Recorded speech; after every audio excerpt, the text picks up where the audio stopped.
Social media has a positive impact on young boys' health and their well-being. My name is Dr. Vicky Goodyear, and I'm going to talk to you about our research on young boys' uses of social media in relation to their health and well-being, in particular in the areas of physical activity, diet, nutrition and body image. So this work has been in a collaboration with Michael Kunisted from the University of Örebro.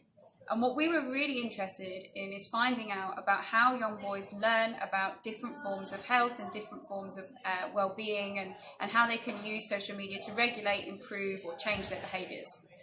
Now, what we did is we worked with over 1,300 young people in the UK.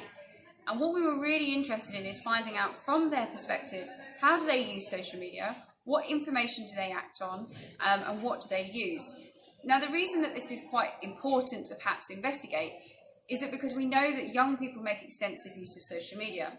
So we know, for example, that 2/3 of young people are spending over 3 hours or more a day online and on social media. Recent statistics also show that young people are spending more than 21 hours a week online. So that is 1 day a week. So they're spending all that time online, and a lot of what we see on the news is about the negative impacts. But we also must think, well, something must be going on that's positive. What is hooking them to these environments? And can we use those same hooks to kind of influence their physical activity behaviours, their diet, nutrition behaviours, and their body image behaviours? So we're trying to look at what are the hooks and how can we tease those out, and how can we perhaps change the way that we teach young people in physical education, we communicate physical activity guidelines, and we support as parents, as anybody that has a responsibility for young people's health and well-being, support them in their uses of social media. So we're really kind of guided by the positive impacts without excluding the focus on the risks.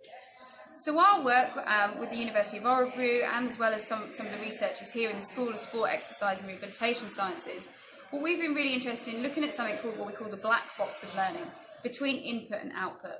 So we know that young people spend a lot of time on social media, and we know that there are outcomes in relation to physical activity, diet, nutrition and body image, positive or negative. And what we're interested in is what's going on in the middle, what are they doing on social media, what they're looking at, how they're using it to explain those outputs.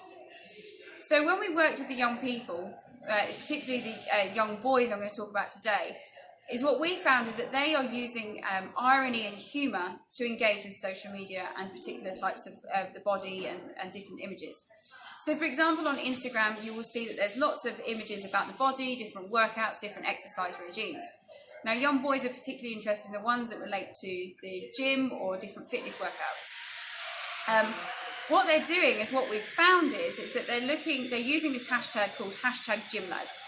So when you use #GymLad, you will post a picture of yourself, typically if you're in the gym, and you typically will have your top off and you're quite a ripped person. So that's the images that they see, and they're the polished kinds of ones with filters on that.